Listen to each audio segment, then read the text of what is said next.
Maging fire station, laging maaasahan. Buhay ng bawat isa, kanilang pinangangalagaan. Bumbero nang maging tunay na bayani. Sa bawat sakuna, kayo'y laging naririto. Tapang at serbisyo, puso'y nagkakaisa. Maging fire station, saludo kami sa inyo. Magandang araw Pilipinas, magandang araw Mindanao. Ito ang TV9 News, ang inyong pinagkakatiwalaang pinagkukunan ng napapanahon, makatotohanan at makabuluhang balita. Ihahatid namin ang mga pangunahing pangyayari, pinakabagong ulat at mahahalagang impormasyon mula sa Bangsamoro, Maguindanao, Sultan Kudarat, Sarangani at iba pang panig ng bansa. Ito po ang inyong lingkod sa Himpapawid, Angelito Bagwis, Europa. Narito na ang mga pangunahing balita. Magandang tanghali sa South Central Mindanao. Kasama natin ngayon si Senior Fire Officer Ronald D. Suarez, ang ating fire chief dito sa bayan ng Maging, lalawigan ng Lanao del Sur.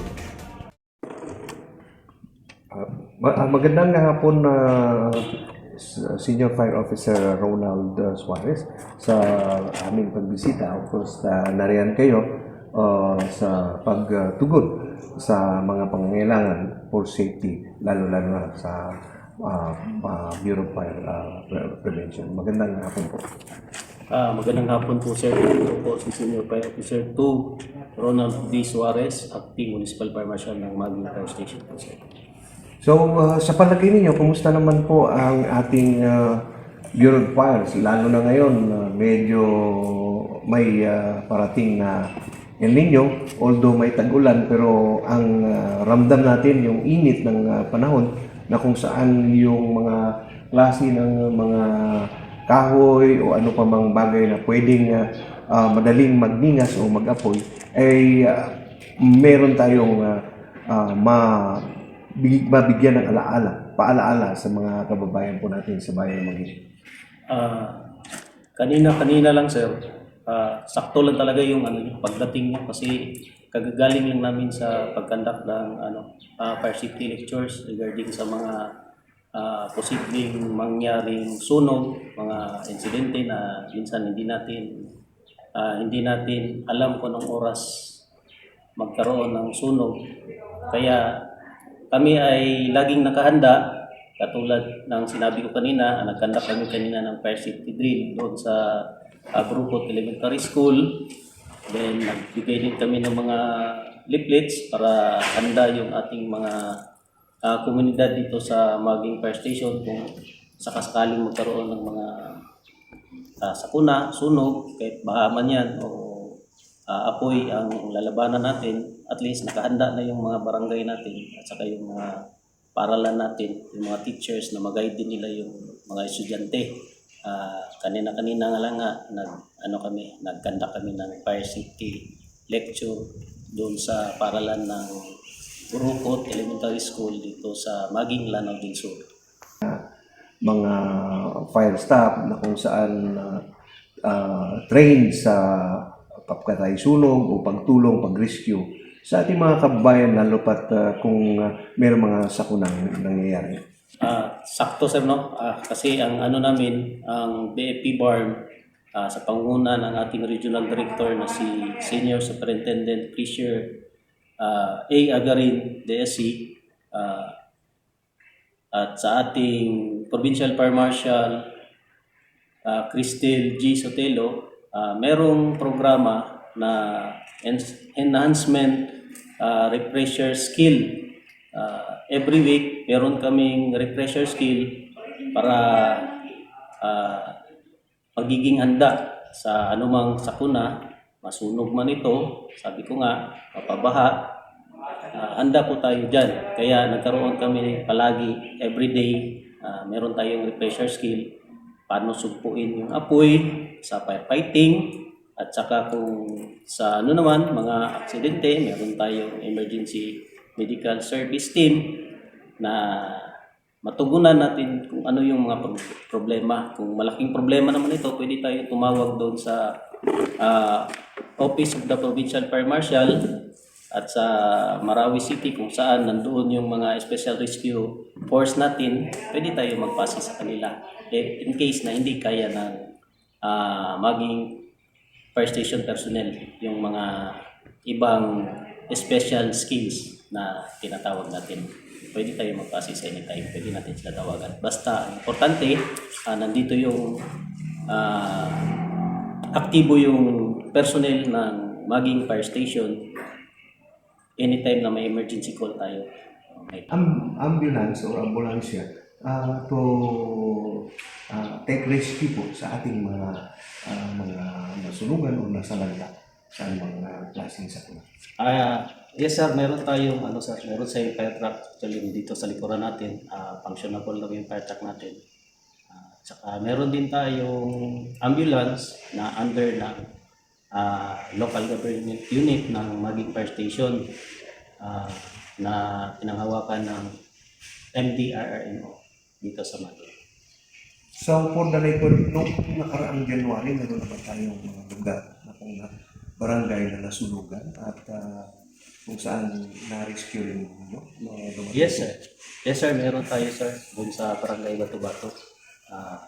Yun yung last na update na sunog na nakaraan. Ano naman sir, wala namang problema doon kasi napuntahan naman natin yon. Tsaka meron ding mga ibang Neri station dito sa Lanao del Sur na tumulong din sa atin, nag-assist din. Yung Tarka, yung Punabayabaw, na mga personahe din doon na tumulong din sa atin. Kasi Sa ngayon, maliban doon sa isang establishment, sa ngayong taon, yun lang po. Yun lang yung sunog sa Barangay Bato-Bato. kumusta naman po ang suporta ng ating mahal na Honorable Mayor sa ating fire station sa iyong pamumuno, Chief? Maganda ang pagtutulungan ng LGU lalo na sa pamumuno ni Honorable Mayor Fahad Mulok. Lahat ng mga assistance na maaari namin hingin sa kanya, pinupunan po niya lahat, wala na pong problema. Anytime na may mga problema kami, naman namin, nilalapit namin sa kanya at walang problema sa yung mayor ito. Sinusuportahan lahat ng mga kailangan ng Bureau of Fire Protection dito sa Maging. For clarity lang po, may mga reserve water ba kayo para dito sa ating fire truck just in case na may mga emergency, hindi na kayo kukuha pa ng tubig para dalhin doon sa area. May mga iba kasi na walang laman yung iba, saka lang sila kukuha kung may mga emergency na mangyayari. Sa palagay ko sir, lalong-lalo na dito sa Maging Fire Station at ang pagkaalam ko sa lahat ng mga fire station, hindi pwede na functionable yung fire truck mo, in service yung fire truck mo, tapos walang tubig. Parang lang yan sir, nakakaka lang yan, chismis yan. Kahit ngayon, pwede natin tingnan yung fire truck natin, may laman talaga yan, hindi pwede magkaroon ng walang laman ng mga fire truck. Meron talaga yan. Saka yung dito sa around the lake naman sa Lanao, alam naman natin na wala pang masyadong hydrant na sa mga LGU, ewan ko lang sa ibang munisipyo, pero dito sa atin wala pa tayong hydrant. Direct tayo kumukuha ng tubig doon sa lake or sa sapa. Malapit lang naman sa likuran sa anytime makakuha tayo. Meron talagang tubig. Chismis lang yung sabi nila na walang tubig, chismis nila. So siguro hindi magpakampante lalo pat kung may mga umaapoy, nasusunog, bumabaha, tumawag lamang po sila sa hotline po ninyo. Mensahe, Chief. Maging vigilant tayo sa lahat ng mga sakuna, lalong-lalo na pag related sa fire. Huwag mag-atubiling tumawag sa Maging Fire Station. Nandiyan naman yung phone number natin doon sa mga pinamigay namin na leaflets. Nakalagay naman doon, nakalagay doon kung ano ang dapat iwasan at ano ang dapat gawin. sana maging ano tayo, mapagmatyag sa lahat ng bagay at huwag hayaan na yung maliit na apoy ay posibleng lumaki. Sa konting sunog pa lang, maliit na sunog pa lang, agapan na agad. Sa lahat ng mga mamayan ng Maging, magbuhay. Fire Officer 2 dito sa bayan ng Maging, lalawigan ng Lanao del Sur. Sukran!